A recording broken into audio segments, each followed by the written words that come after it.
all of you that I record this, because in case other people won't be able to join, I'll be posting this as well. So, because some people might have internet difficulties, so I'll post it for their benefit. All right. There's still a few more people coming in.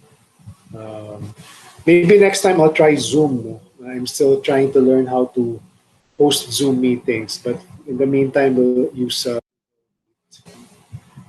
All right. So for this afternoon, again, as I mentioned, probably if you saw in the module 0, we'll try to have weekly sessions, more of a review, no, of what you've been learning so far in terms of the self-paced modules. We'll keep it short because I think the trick with online learning, they're encouraging really more asynchronous learning. So we'll keep these sessions short, 1.5 hours max probably.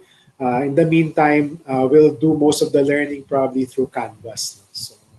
So for this afternoon, I'll be going through Module 0, which is pretty much what you probably read in the syllabus, just to emphasize a few items there. Get to know everyone. You guys get to know me as well. Hopefully, we'll have a chance in the future to meet each other in person. Also to go through a review of Module 1 and provide a few additional pointers as well. All right, so you can see my slide, no?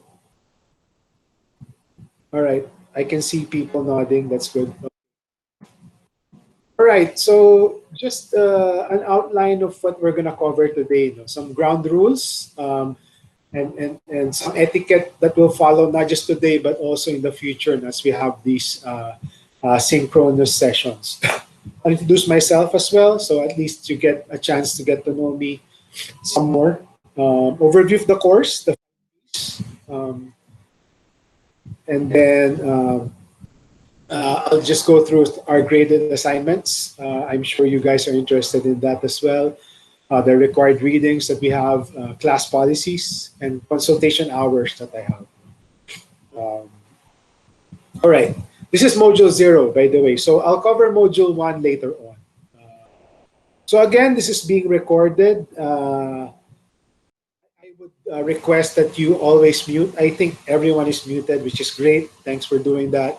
Unless you're speaking, no. So to not make it unruly, I'll say when it is okay to ask questions, or you can type it in the chat box as well. So that's fine with me as well. So I can see them later on. We can go through the questions later on.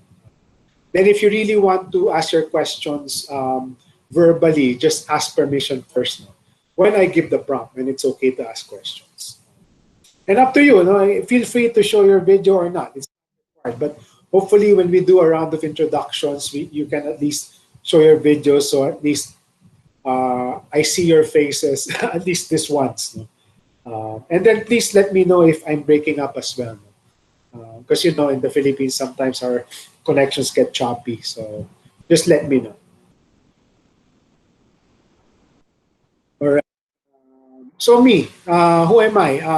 My name is Jay, but my full name is, so there's really no connection to my full name. It's Emil Francis de Quiros. People call me Jay. My mom calls me Jay. Ask my mom. I don't know why. We can't see Jay from Emil. So I'm blue, just like you guys. I graduated in 2000, 20 years ago. MECO. I was a MECO student. I'm actually I studied in Ateneo since prep. So my entire life until undergrad was in Ateneo. So and I did my Masters of Science in Public Policy and Management in Carnegie Mellon University. That's in Pittsburgh, Pennsylvania, in the U.S. I finished that in 2009. I'm currently working at USAID. Basically, USAID is part of the U.S. Embassy. So it provides a lot of development projects to the countries where embassies are present. So in the Philippines, we provide a host of projects in health, education, economic development, which is my field. No, I work in the Office of Economic Development. I also do projects in democracy and governance, also the environment, and also disaster response. So I'm sure some of you know what USAID is. So in the past, I've also worked for another donor, what we call donor, basically those international organizations that provide projects on development. So I worked for the World Bank. You've seen some videos produced by the World Bank. I also worked for the Philippine government as well, the National Anti-Poverty Commission. I worked there for 6 years. And also non-government organizations. There's one in Abada, Esteban Abada, called Peace and Equity Foundation. They now work with social enterprises. I also work with an NGO called Foundation for Media Alternatives, basically doing digital divide work. And just to plug, I used to be a Jesuit volunteer as well. So for those of you interested to join JVP, I hope you seriously consider that. It's a great experience, especially if you really want to continue pursuing development work or in the future. And when I was a JVP, Jesuit volunteer, I was an economics instructor in the Ateneo de Zamboanga. So that was my first time teaching 20 years ago. As most of you know, you can reach me by my email address, idekiros@ateneo.edu. Okay, so enough about me. Just so we know, sort of know each other, just a quick round, no? Doesn't have to be, we don't have to, you don't have to talk too long. So I just wanted to go around. No? Maybe I'll just name you guys, no, alphabetically as it shows up on my screen. So just introduce yourself so I get to know you. Hopefully, if you're not showing your video now, hopefully you can show it quickly. But again, don't feel pressured, no. If you don't want to show your video, that's still fine. But just go around. I'll call you one by name. State your name, your nickname, of course, and then your course, if not management. I assume most of you, if not all, are management folks. So I'll start by calling people. No, si Alexis Maria Coa. Please don't forget to unmute yourself. Hi, sir. You could call me Alexis. I'm from 3BS Management. Great. Nice to meet you, Alexis. Nice to meet you, sir. Okay. Next is Andrew Aquino. Hi, sir. Yeah, my name is Andrew Aquino, and you can call me Andrew. And yeah, I'm also from 3BS Management.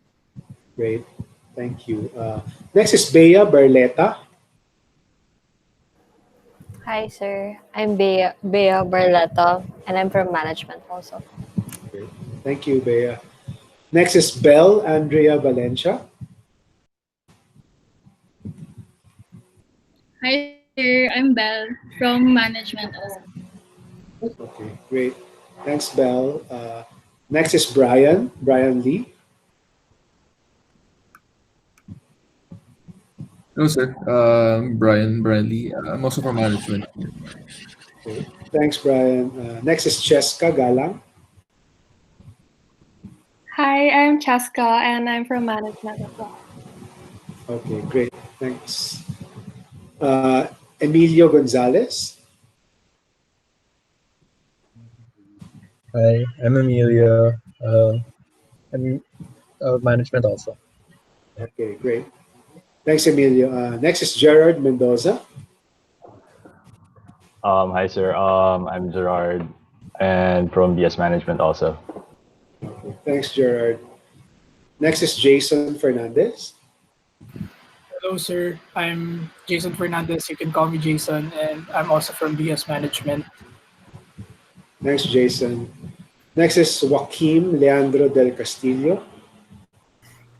Hi, sir. I'm Joaquim. I'm from management. Great. Thanks, Joaquim. Next, Justin Jacob Rodriguez. Hi, sir. I'm Justin Rodriguez, but you guys can call me Justin, and I'm also from management. Thanks. Up next is Kyla Marie Maglaya. Hi, sir. I'm Kyla, and I'm also from management. Okay, thanks, Kyla. Next is Lizzie Fillard. Hi, sir. I'm Lizzie, and I'm also from management. Okay, thanks, Lizzie. Next is Lord Andre James Yamsuan. Hi, sir. You can call me Andre. I'm from 3BS Management also. Okay, thanks, Andre.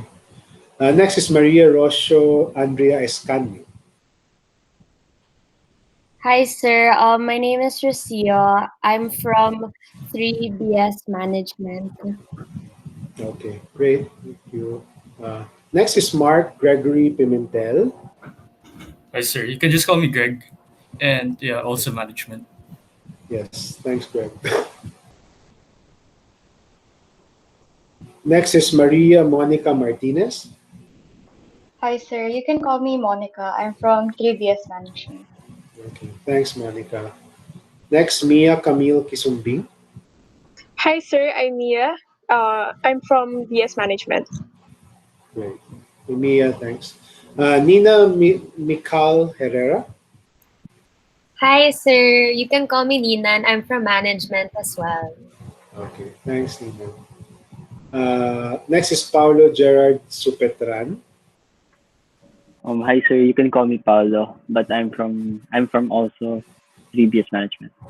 Okay, great, thanks. Next is Patricia Harry Ong. Hi, sir. You can call me Pat, but there's another Pat here, so I guess Patty would do. All right, thanks, Pat or Patty. Okay. Next, Patricia Lauren Lazaro. Hi, sir. I'm the other Pat. You can call me Pat, and I'm also from management. Great. Next is Ryan Aldrich Chua. Hello, I'm Ryan. Just call me Ryan. I'm also from management. Great, thanks. Next, Charlene Abigail Estrella. Hi, sir. I'm Charlene, but you can call me Char, and I'm also from management. Thanks, Char. Next, Sofia De La Paz. Hi, sir. I'm Sophia, and I'm also from management. Okay, great. Thanks, Sofia. Next, Vernice Aliana Soriano. Hi, sir. I'm Bernice Somali, and I'm also from management. Okay, thanks, Bernice. Next, Isabel Ataide. Hi, sir. You can call me Isa. I'm also from 3BS Management. Okay, thanks, Isa. And last but not the least, Isabel Luis Zabale. Hi, sir. You can call me Belle. I'm also from 3BS Management. All right, thanks. Nice to meet all of you. Again, thanks for turning on your videos. But again, feel free to continue with your videos on or not. It's really up to you. All right, and as I think I mentioned it somewhere in the syllabus, we're not taking class participation here. So feel free if it doesn't fit your schedule, you can just watch the lecture later on at your own convenience. I'll be posting this on Canvas anyway. But of course, it's also good that you can attend classes. This is our regularly scheduled class. All right, so moving on. So as you probably read in Canvas, we'll go through the 5 Ps. So we start with problems, that's module 1. Development challenges, that's basically an overview of the problems that we are supposed to cover in this course. Then we drill down on how to actually define them better and measure them. The challenges that I don't know if someone has started module 2. So that's module 2, basically the parameters. Measuring module 1. And then paradigms, that's module 3. And we get deep into theories and models and how do countries and how do communities develop? How do they develop faster, better, more sustainable? Before I continue, by the way, I'll just paste on the chat again the link to the deck in case you want to browse it on Google. So you have a copy. I'll also post this on Canvas after. Then fourth is policies. Basically, after going through the challenges and then the theories of how to develop, we'll go through a few important policies that are really significant to development, especially in the Philippine setting. So we'll go through 4 important ones. Agriculture and agrarian reform, a very controversial topic in the development world. Fiscal matters or taxation, another controversial topic. Population and demography, again, another controversial topic. And last but not the least, for management classes, no, and this isn't necessarily covered in other courses, no, other majors. SME development, small and medium enterprise development, which is really aligned to JG SOM classes.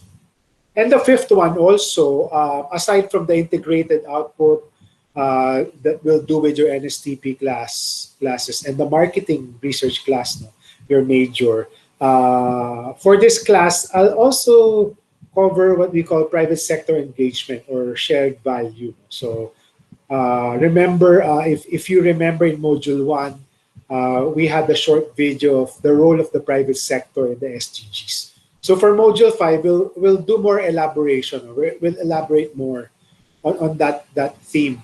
And this is very much in line with JG SOM classes again, because most of you will end up working for corporate, or you yourselves will be running businesses or creating or establishing your own businesses. So this will build on Module 1. All right, so those are the 5 Ps. No? In terms of the graded work, I'm sure most of you are interested in this. As written in the syllabus, basically the online discussions, so I hope, I've seen some great discussions now, by the way. Keep them coming. Feel free to keep adding thread your comments. No? So that will account for 20%. No? And this will not cover your participation in synchronous sessions. No? It's mostly covering the Canvas participation.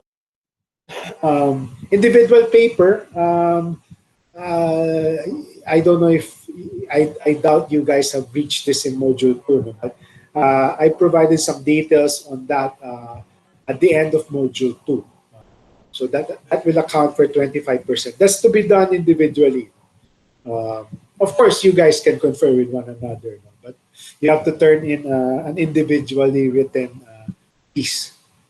Third is a group minor report. No? Basically, we'll be applying modules 3 and 4. I'll provide instructions later on in the course, maybe next week or the week after. This will be in groups, no? And I'll be assigning groups as well. No? I'm still thinking whether to assign groups or I'll let you guys form your own groups. And it doesn't have to be the same groups as the final integrated output. This will be basically on policies, most likely. No? This will be critiquing existing laws or executive orders that the Philippines has. So it's going to be exciting. The thing I want to do with this course is really give you a taste of applied work. No? I don't want us to be stuck in the theoretical piece. I want to bombard you to the extent possible of actual things that are going on. So it's more relevant, and if we don't stop at theories. And then we have the final integrated output. It's supposed to be integrated with your JG SOM major, which is marketing research, and your NSTP Big KISS. No?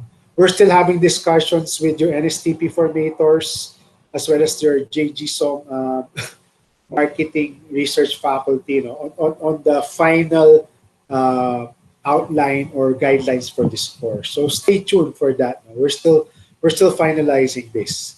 And student groupings as well will be the same across your groups for NSTP, BKIS, and this course, SocSci 30. I think we'll know the groupings by Friday. No? So for some of you, I think I've received emails. I think this is for another section. No?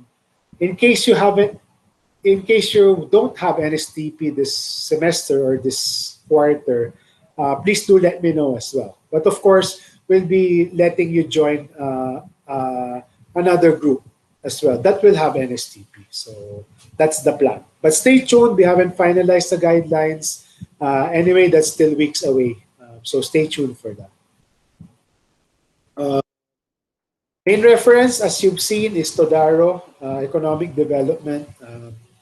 I will put this later on in e-reserve, but for now, just use the Google link that I provided. And then, as you will see, as you've seen, other required readings are linked in the Canvas pages and in the syllabus itself. So obviously, as you've read, Canvas will be our learning management system. If you have any issues with internet connection, if you want low bandwidth version of the classes that we're having, I think you can contact LS1 in this link. No? And also you can contact LS1 for administrative, enrollment, and financial concerns. And again, please remember, cyberbullying will never be tolerated. That's in our handbook as well. Proper posting etiquette, please. And I'm happy that I've seen the discussion I've seen so far is very polite, very constructive. No, feel free to disagree. No, but we can disagree without being disagreeable. Naman, diba? So we can do that as well. So I like what I see so far. Keep the etiquette coming. No? But again, feel free to argue, but argue well. Don't cyberbully or don't just bash people. Also, be gender sensitive. No gender discrimination. That's written in your handbook. No, you're a third year student, so you know that by now. As I mentioned earlier, there will be no attendance check during synchronous sessions, and I will record this for the benefit of those who are not able to join us for whatever reason. So I'll post this maybe in the evenings or in the mornings after the synchronous session. Next, class Beadle and alternate class Beadle. Any volunteers? I'm looking for volunteers. First come, first serve. Please indicate in the chat box now or later. First come, first serve. If I don't get volunteers, I'll just randomly assign. So just feel free if you want to volunteer. Basically, the role of the Beadle is going to be light work. You're going to be the liaison, maybe remind your classmates of things, remind me to record when I forget to press record. I create some communications platforms between your class and then also me. No? Because sometimes your classmates are more comfortable going through you to get to me. No? So feel free, no? Because sometimes you want anonymity. That's fine. That's fine. So that's the work of the Beadle. So again, indicate in the chat box. Okay, I see one and I need one more alternate. There you go. Thanks a lot, Joaquin and Monica. Okay, thanks a lot. All right. And I'll send you guys an email after this, okay? All right, so consultations, every after class, because again, I plan to have 1.5 hour sessions only for synchronous sessions, but still by appointment. No? So let me know a day in advance, or maybe at least a few hours before. Because if I don't get any appointments, no, I'll just probably do other things. And if that doesn't work, I'm also free on Fridays between 3 to 5. So please bear with me because I'm also working. No, this is only a part-time job for me. I'm working full-time 8 to 5 every day for USA. But on Fridays, I get off work early, so that works for me as well. But the new rules state, no, for online consultations, sorry, we can't do one-on-one. There has to be a third party present. I think that's to prevent harassment. No? I think the school is just trying to protect everyone, no? The teacher, the student, and all of us, no, from potential lawsuits and potential cases. No? So a third party must be present. So if you plan to consult with me, either ask your classmate to be there. There has to be another person to be there, or maybe if not, then ask. Hopefully, the Beadle will be okay to join you, or the alternate Beadle. But there has to be 3. If it's just me and you, can't happen. Okay, so it has to be a third party. We prefer group consultations as well, especially if you want to consult about group work. That's fine as well. So I encourage groups, but if you want one-on-one, just have one other classmate involved. So it's 3. It's a 3-way call. And again, as some of you have noticed by now, have observed, I can be reached by email for short and quick questions. No? And some of you have already. No? So that's fine with me. But sometimes I can't reply immediately because I also have a full-time job. But I try to if I have time. Okay. That's it. So for now, any questions on Module Zero?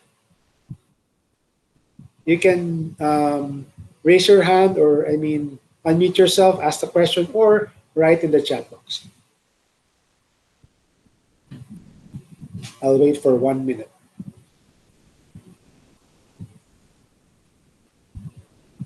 And again, feel free to use the restroom, leave at any time. It's just like any normal class, I mean, so if you need to go somewhere, feel free and come back. All right, I don't see any questions. Yeah, I didn't expect any questions for Module Zero. That's basically an overview of what you already read in the syllabus. Module 1, and this is the meat of our discussion for today. Okay. Okay, just an outline, and I'm following the same outline as the one in Canvas. No? So hopefully, and by the way, if you haven't seen yet the pacing guide, I've put there a pacing guide, no, when I suggest that you're able to finish certain modules. Of course, that's suggested. So feel free to do things at your own pace. But the assignments have fixed deadlines. That's the only caveat. So I think by today I suggested that you may it would be good for you to be able to finish module 1.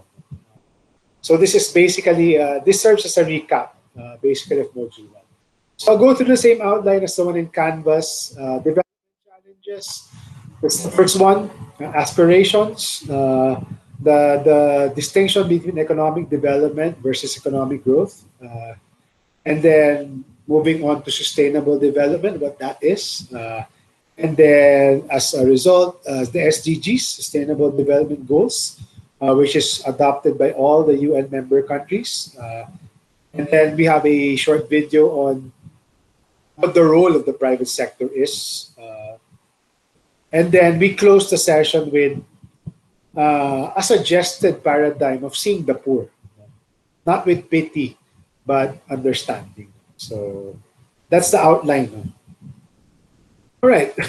So just to recap, no? So as you've seen in some of the videos I posted in Module 1, obviously there's high poverty in the world, no? And in the Philippines. Not just high poverty, but there's disparity and inequality. Although before COVID, no, before the pandemic struck, the Philippines, as you learn more in Module 2, we've been doing well. Poverty rates have been going down.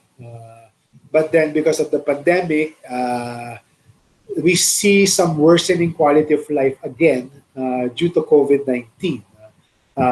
If you're following the news online or offline, we've experienced again the highest unemployment rate ever in April, greatest economic contraction ever, no, in quarter 2. Our GDP was at its lowest, negative, I think 16.7% contraction. If you still remember our basic economics, your macroeconomics.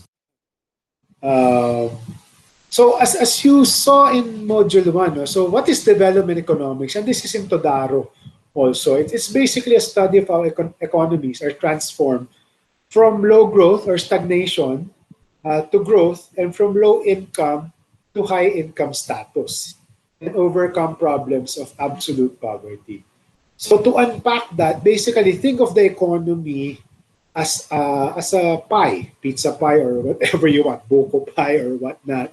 The objective here really is to grow that pie, and then once you grow that pie, distribute the slices more equitably, so that more can benefit from the growth of that pie. So that, in a nutshell, is development economics. How do you grow that pie? We'll study that more in Module 3, some of the theories. No, so that's that in a nutshell, to simplify things. No? It's development economics. So this course, you're not economics majors, no? So this course will be more about development than economics. Development is more broad. And one tip, no, moving forward, don't necessarily, of course, feel free to geek out on the math, no, on the formulas, go ahead, no, by all means. I'm sure most of you are math statistics wizards, by all means. But again, you're not economics majors. So when I assign readings or when you see videos that have formulas in them, I don't expect you to really know the formulas by heart. It's more about understanding what they mean. What's the gist? What it's trying to convey? We'll see that more in module 2 and 3. No? You'll have some text required readings that provide some math. I don't expect you to know by heart how it's computed or really understand the whole mathematical processes, but understand what it means and what it's trying to conclude or say. Uh, if I were teaching an economics class, I would tell them sweat the math. But you are not economics majors. But by all means, feel free to geek out and play with the numbers if you want. Especially for modules 2 and 3, there's a lot of math in the literature, in Todaro, and in some of the articles I provided. Again, don't sweat the math, but feel free. All right, so after we discussed the development challenges, the aspirations, no, I also provided you, because I want to start off also on a hopeful tone. So you saw two videos. One is from the World Bank, and then the other is from the official socio-economic planning agency. So NEDA is an important agency in the Philippine government. It's supposed to coordinate all the development plans and programs in the country. NEDA. The current acting secretary is my batchmate in Ateneo. He was a management engineering graduate in 2000, si Carl Chua. Uh, he got appointed recently, a few months back. So ambition natin, again, you don't have to read the entire thing. It's a thick document. Basically, it just echoes what the Filipino people aspire for. And this was done through a lot of surveys nationwide, some group discussions, FGDs, focus groups. Basically, three things, no? Matatag, maginhawa, panatag na buhay. So, strong roots, no? Sustainable roots. Maginhawa, basically comfortable life. And, panatag, they're comfortable in their lifestyle. They're not living day to day.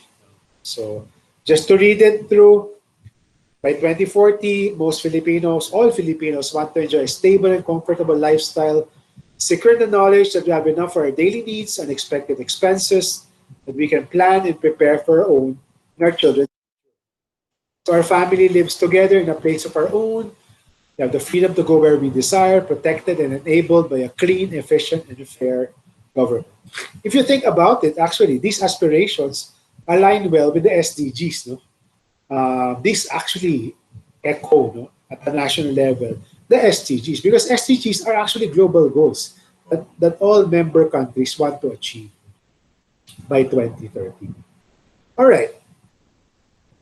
And there was this, how long was it? I think 6 or 7 minutes now.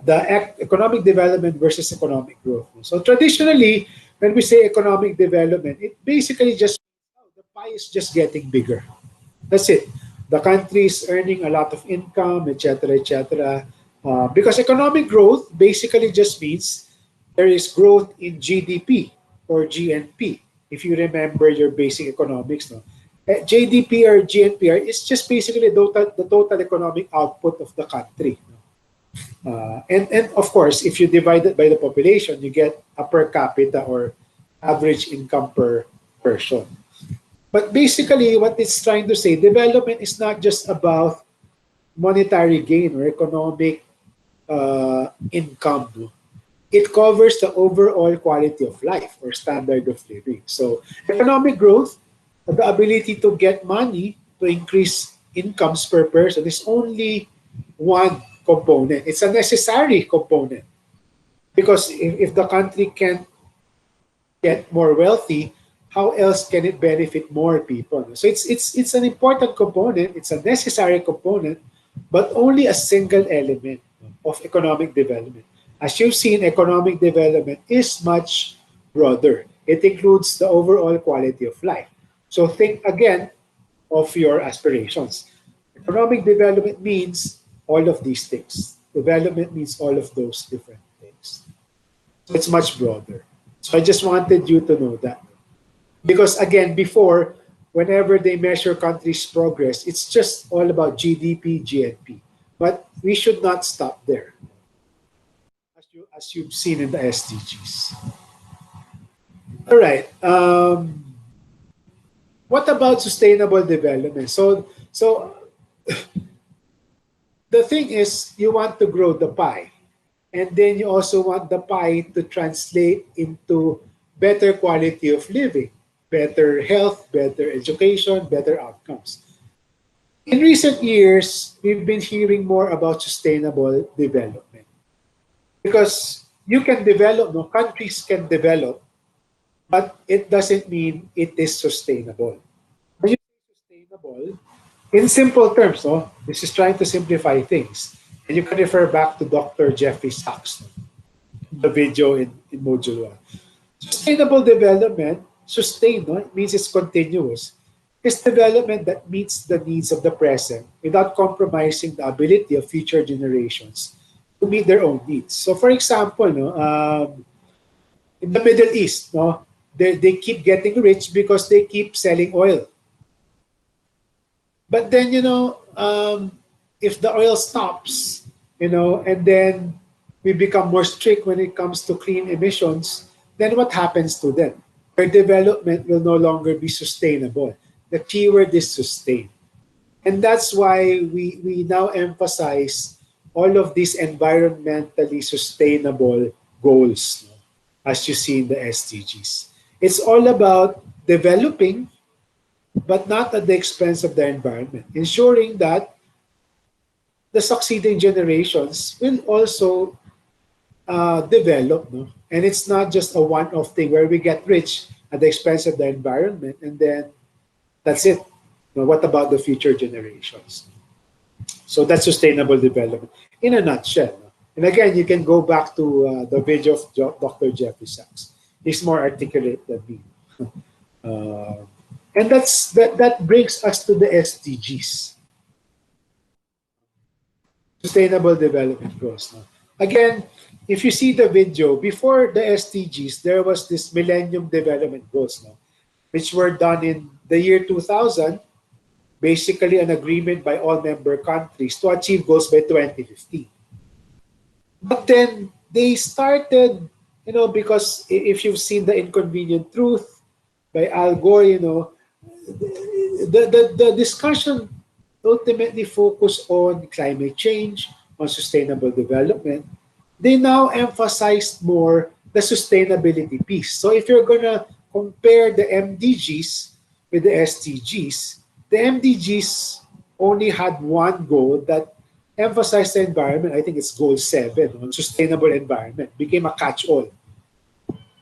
But the SDGs, if you observe the different goals, there's more sustainability aspects to this. So, for example, sustainable cities, responsible consumption,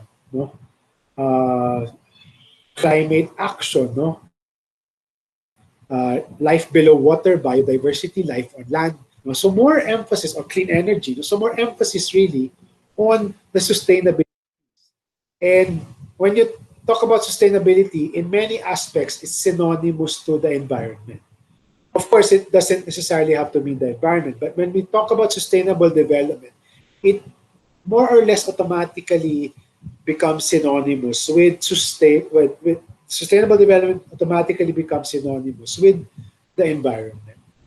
Making sure that we're responsible consumers and developers so that the future generations, the environment of the future generations won't be harmed. Your kids, my kids, our grandkids, and whatnot. So the SDGs, as you've seen, has 17 goals. And lo and behold, there's actually a total of 231 indicators. And that's one of the criticisms of the SDGs. So the MDGs had, I think, almost 100 or a little more than 100 indicators. And the criticism was the more indicators you have, the less focus you have. Because you probably heard people say it's good to measure things because then you know what's wrong and then you know what you can manage. But if you have 200 plus indicators, then if you're, let's say, if you're NEDA, if you're the government, you have 231 indicators, then what do I prioritize? So then it comes problematic as well. So that's one of the criticisms of the SDGs. There's just too many indicators. Plus, it demands a lot from the statistical agencies of the country. Imagine the NEDA or its statistical agency, PSA, Philippine Statistical Authority, has to monitor 231 indicators, and that entails resources as well. So that's the downside. So as the SCGs, as aspirational goals, they're fine, but there also are criticisms. And you can just Google, no? You can just do an online search on the criticisms against SDGs. But uh, in general, they're good. They're good. That, I mean, no one can argue with all of these goals, diba? So that's SDGs. So just a quick snapshot. um, you've seen this, no, in the SDG tracker, and there's also a summary PDF, I think, available in the UNDP website, the UN website. So lots of problems, but we're progressing on some goals. No? So poverty, as I told you before, no, before the pandemic, has been improving. No? Climate action to a certain extent, no?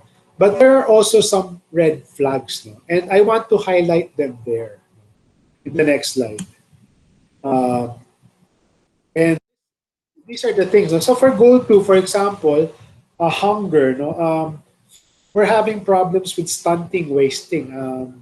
Dr. Shel Habito, one of the eminent economists in the country, keeps on emphasizing this. Stunting, wasting is a huge problem in the Philippines. There's a long-term implication on that because they're saying if a kid is malnourished now, if the kid, especially the kid is below 5 years old, that will affect the capacity of the brain later on. It has long-term effects on the intellectual power of that kid. So it becomes limited automatically. So it has long-term effects on our productivity, on the country's productivity.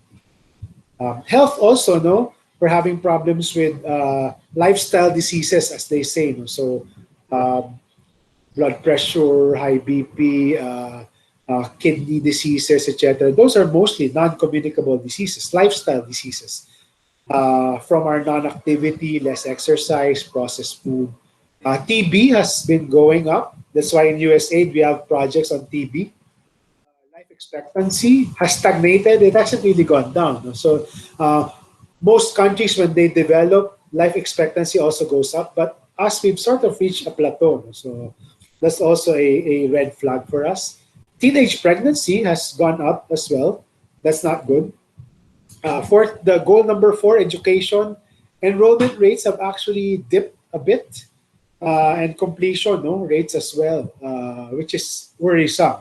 And as you've indicated in some of your discussions in the SDGs, especially in the pandemic, enrollment rates have gone down, especially in the public school setting, and even for private schools. Fifth is gender. So females in the labor force. I think in Southeast Asia, we're number 1. But in terms of overall, there's still a gap between female, they call it labor participation rate. So there's still less females in the labor force than males. There's still problems there. But again, the good thing is we're better than most of our Southeast Asian peers. Number 7 is energy. CO2 emissions, that's still a bit problematic. But we've committed under the Paris agreement to cut our emissions by 50 to 70%, if I remember correctly. For decent work and economic growth, there's still issues with financial inclusion, getting the poor especially to open bank accounts or have bank accounts or have accounts with other financial institutions, cooperatives, etc., or microfinance institutions. For innovation in infra, we're actually lagging. In the recent innovation survey, we've actually improved, but in terms of our peers in Southeast Asia, our innovation as as indicated by our publications and even our patents, no, it's not really that great. And as you'll see in Module 3, innovation and technology is really an important driver of economic growth. So stay tuned for that discussion in Module 3. Other important problem we're having, cities, no? We have growing cities, not just Metro Manila. You have Cebu, for example, Davao, etc. Access to water is still an important issue. No? There's still lack of access to water. And even public transports, not just Metro Manila. You go around, there's traffic and lack of public transport, even in the major cities, no? Outside Metro Manila. Marine resources and even land, no, there's lack of biodiversity protection. There's overfishing, species survival also. And in terms of the last goal that we're having problems with, justice or rule of law, there's still rampant corruption and security issues as well. So just wanted to highlight some of the problems we're having in the Philippines. And the report of UN comes out with this report annually, so you can keep track of it. All right. What about you guys? Because I asked you, pick one stagnating or deteriorating indicator. What did you guys indicate? So I listed down on the left side some of what you said. Quality education really came out on top. You also indicated climate change, poverty, gender, and a bunch of other things, life on land, clean energy, sustainable cities, partnerships, peace, justice, and institutions. So there's this cool website called Word Cloud. So what I did is I basically copy pasted everything that you wrote in the discussion thread. Initial discussions as well as you can try it out for yourself. It's pretty cool. So I did the word cloud in terms of hits of certain words, number of hits. So obviously, most of you mentioned education, students, and things related to education. So there's also the pandemic. You're right. There's a lot of impacts of the pandemic. It might worsen poverty, worsen education outcomes. You also qualities there. Country, a lot of you kept mentioning country, learning, still related to education. So try it out for yourself. It's pretty cool. I discovered it yesterday, word clouds. So this is as of, I think, 9 a.m. All of your discussions as of 9 a.m. All right.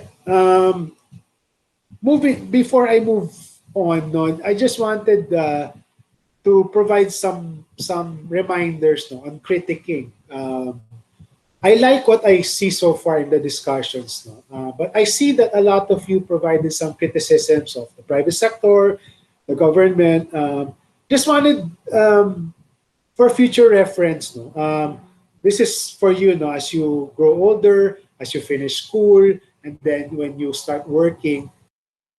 It's fine, it's good that you critique the government, let's say, for example, but be specific and be informed. Because it's not necessarily good.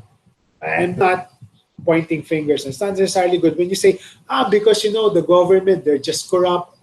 Everyone's working in the government is corrupt. They're lazy. They don't care. It doesn't help. No. Actually, I worked in the government for a few years. And in government, you'll be surprised. There are really good people. Of course, there's a lot of corrupt people. There's also a lot of well-meaning people. Be specific. Try to be specific when you're critiquing institutions. Just don't say, kasi they don't care. They're all corrupt. They don't have any sense of urgency. Try to be as specific and as constructive as possible.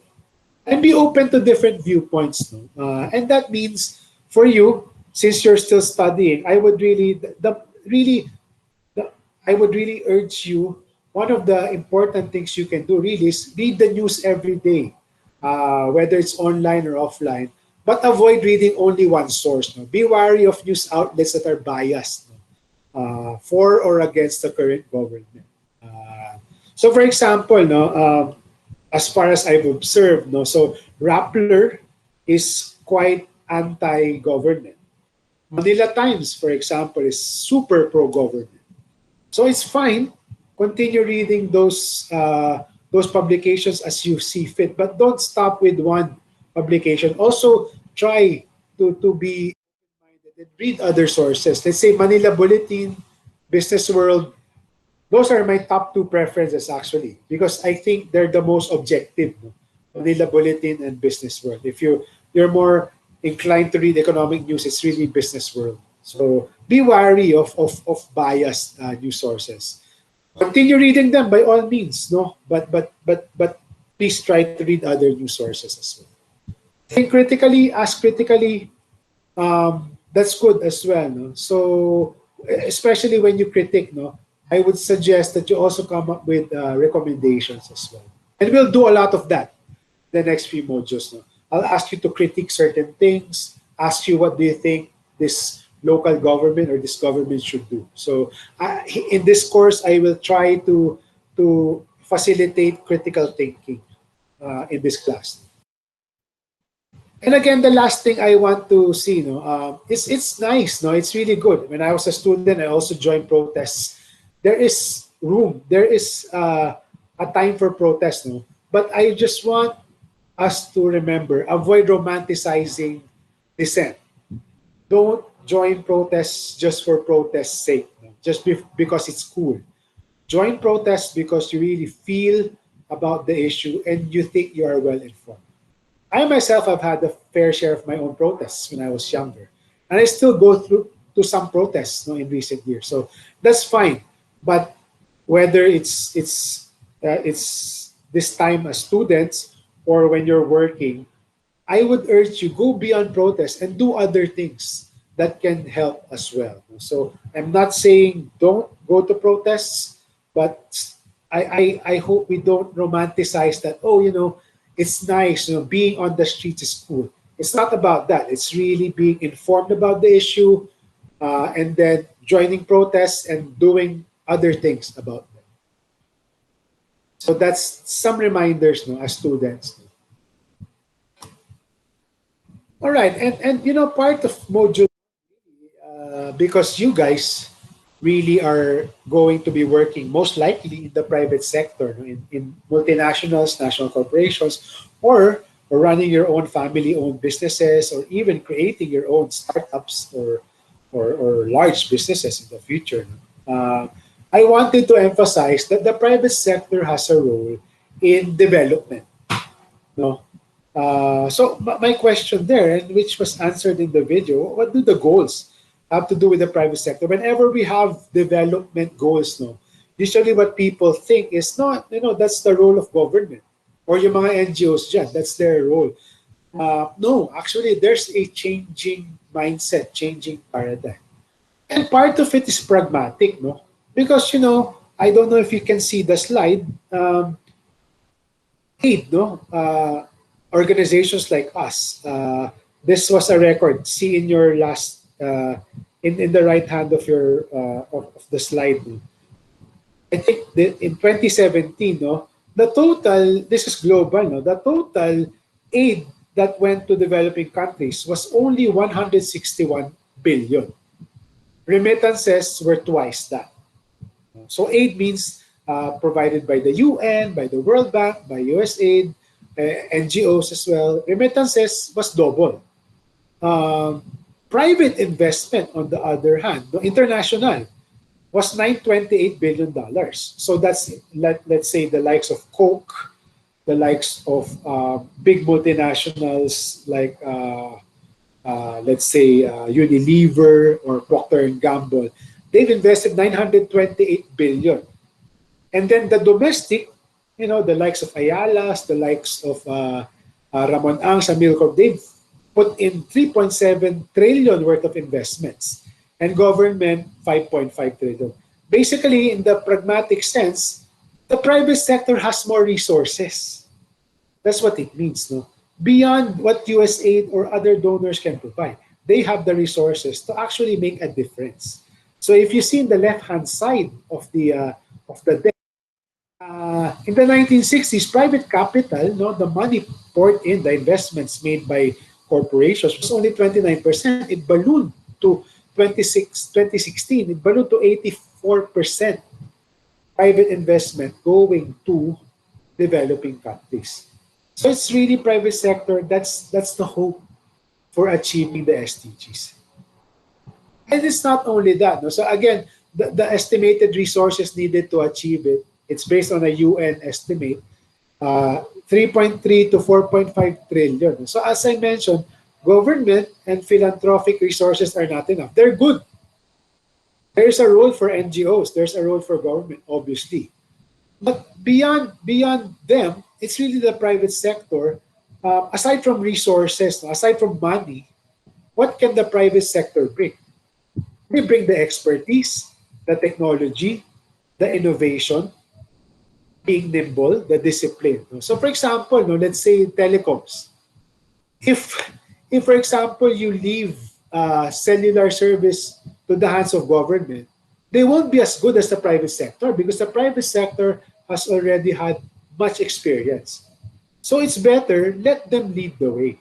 That's what I'm saying, because aside from the resources, the money that they have, it's also what they know, the knowledge, the expertise that they can bring.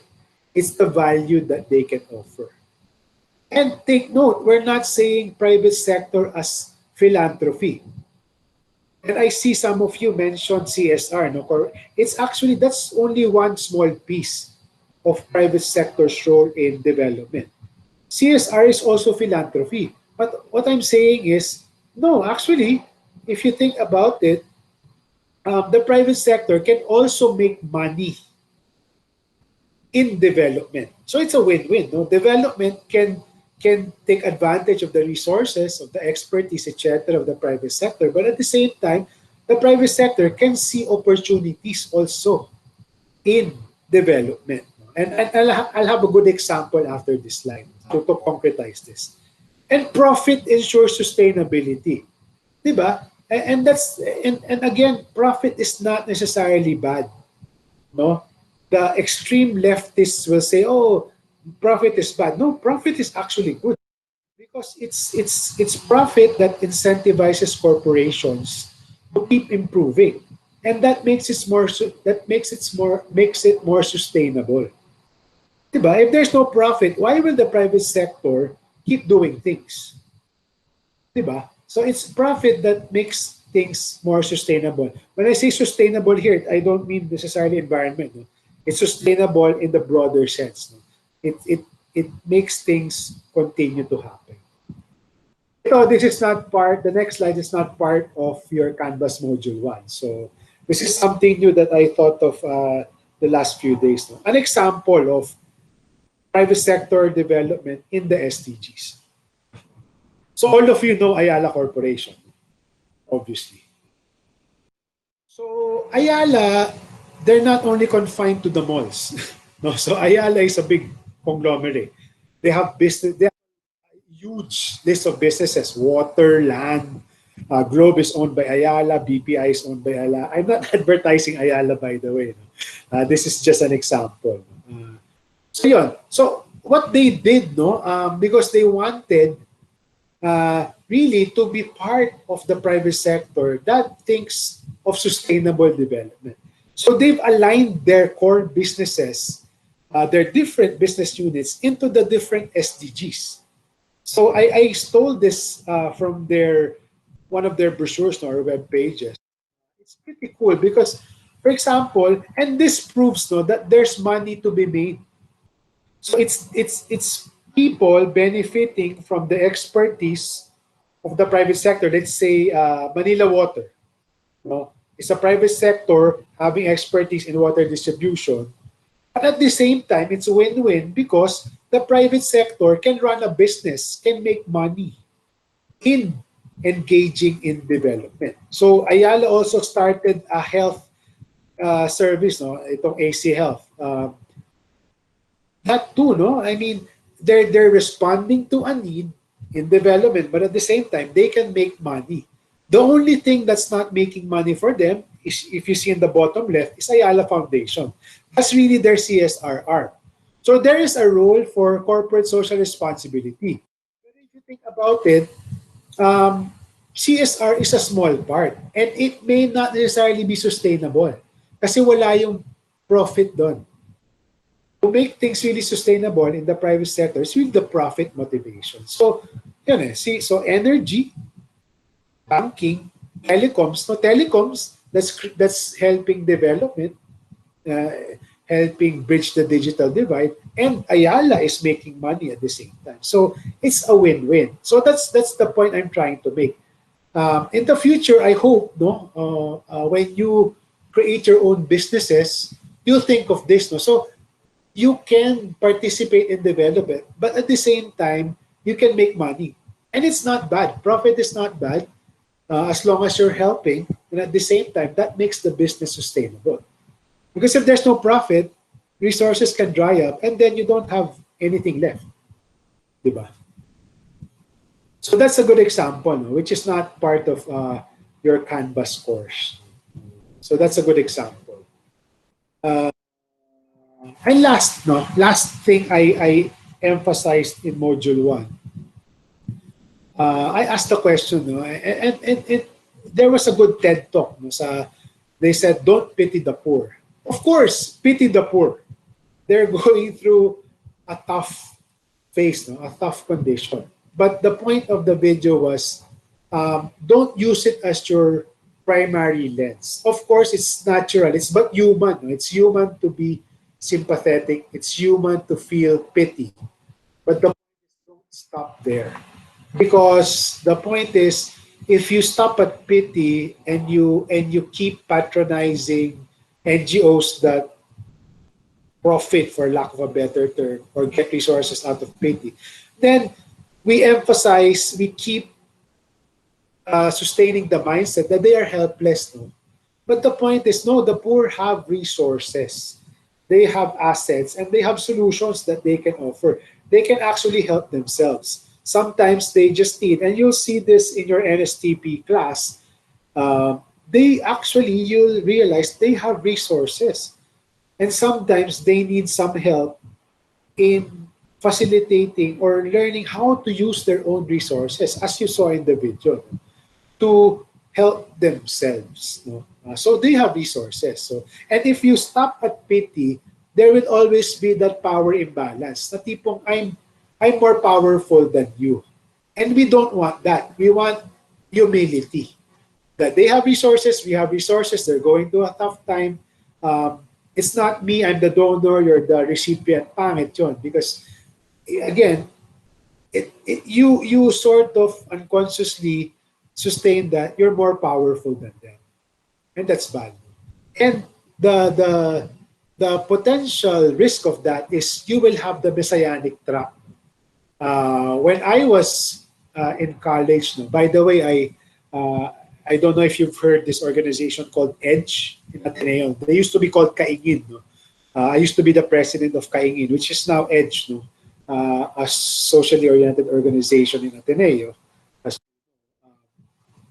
There was sort of a lot of my colleagues, not colleagues, but my co-students, we had this messianic, we will, by tutoring these kids, we will save them from poverty, etc., etc. So we want to avoid that. We want to avoid the messianic paradigm.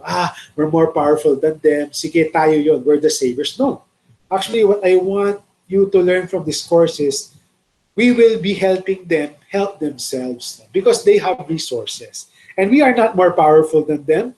And in many cases, we are not smarter than them. It just so happened we were more fortunate to have studied in a great school. So I hope we avoid that messianic trap. So again, the better paradigm is how do we empower them? You're still students, but maybe in NSTP you learn this. And then in the future, in your jobs, question is how do you empower them to use what they have, what resources they have? And then how do you develop solutions that go beyond rollouts? It's harder actually to develop solutions that are more sustainable. It's easier to just reach in your pocket and give them money. But will that last? No, it will not last. So that's basically, I hope you guys remember this throughout the course. And these will be emphasized in your NSTP classes as well. Have you guys started NSTP yet or not yet? Not yet. I see you guys shaking your head. Okay, I think you'll have your first class this week. And this is my last slide. No? I like this cartoon very well. I'm sure you guys have heard, and I'll end this. And this will be a good segue also, a good introduction to Module 2. If you see this slide, the first one is, you've probably heard the quote, if you give a man a fish, he'll be able to feed himself for a day. You've heard that, no? And then if you teach a man how to fish, he'll be able to feed himself for a lifetime. So that's the first two columns of this cartoon strip. And that's good, no? That's what I'm talking about, the sustainability piece. It's easier to just give them fish or give them money, but that won't be sustainable. It's more sustainable, let's say, if you give them livelihood or you train them, etc., you give them something that will be sustainable. Whether most when you think of sustainability interventions, usually what people think, livelihood interventions. Okay din naman yun. But the good thing, and this is why I like this cartoon very well, it puts a twist to that saying. No? Again, for those of you who haven't heard it, let me repeat it. So the famous saying goes, give a man a fish so but he will feed himself and his family for a day. If you want to do better, teach a man how to fish, then he can feed his family for a lifetime. The twist that I like, what if fishing is actually not the solution to the problem? So this is a good introduction to Module 2 because you'll see when we talk about parameters, especially when we dwell on the non-income parameters of poverty, sometimes the problems don't match the interventions. So sometimes government will propose, or even the private sector will propose a solution, but that's by itself, it's good. No? Let's say a livelihood intervention is good. But actually, or let's say a water station is good, a well. No? But what if the community doesn't need that? It's not what they need. Then it's going to be a failure. It's a waste of resources and it won't help anyone. So that's a good introduction to Module 2 because we're going to be talking about problems, how to measure problems, and then hopefully when you analyze the problems, you'll come up with appropriate interventions. So what if fishing is actually not the problem? What if it's something else? And that's where you design an intervention around.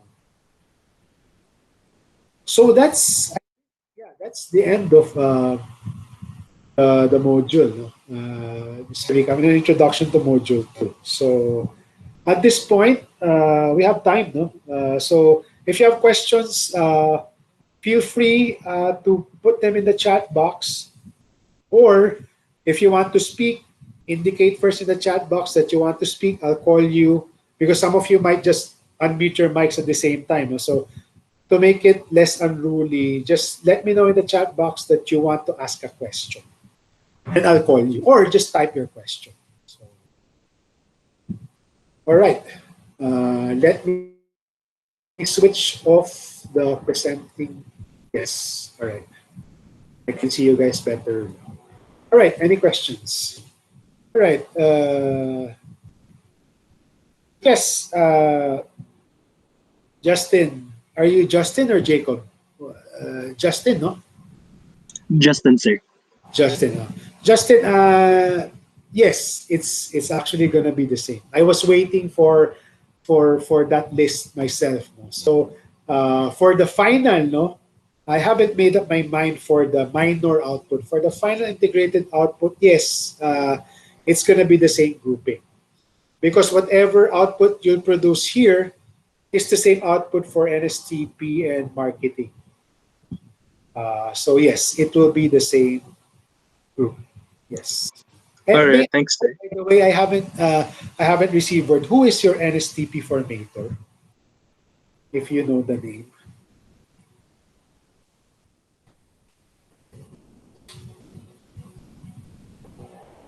You guys don't know. I don't know as well. I'm sorry. Sige, sige lang. Ayun. Si Grace. Okay, okay, okay.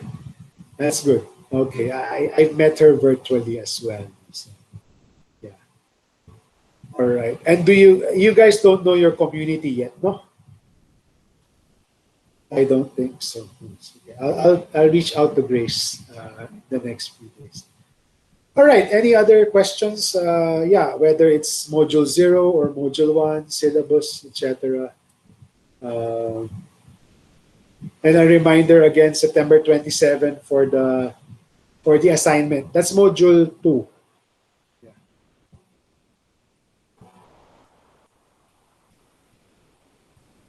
All right.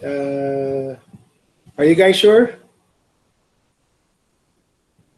All right. Again, reminder, consultations, set an appointment after class. I also have a class section here, management as well on Wednesdays, 6 to 7:30. So you can also set up an appointment after that. So after 7:30 on Wednesdays. It's either after class on Tuesdays or Wednesdays after 7:30 or Fridays between 3 to 5. And I won't just be waiting for you. You'll have to set up an appointment as well. So okay tayo? All right. I hope you guys weren't too bored. This whole virtual thing is kind of new to me as well. At least I can see your faces, so it feels like I'm talking to you guys, but still it's kind of different. So and let me know also if you're having difficulties with internet connectivity. So I think most of you attended naman, so I think all of you are able to connect properly. So that's good. That's a good sign. So I'll reach out, I'll email Joaquim and Monica after this. Now, thank you for volunteering to be the beadle and the alternate beadle. And continue reminding your classmates of so every Tuesday we'll have this session. All right, I'll post this and the deck later, under at the end of module 1. Okay, the recording and the deck. All right. No more questions? All right. Thanks a lot, everyone. Have a good evening. Thank you, sir. Thank you, sir. Thank you. Sir. Have a good Thank you, evening, sir. sir. Good luck for the rest of the day. Thank you. Thank you, sir.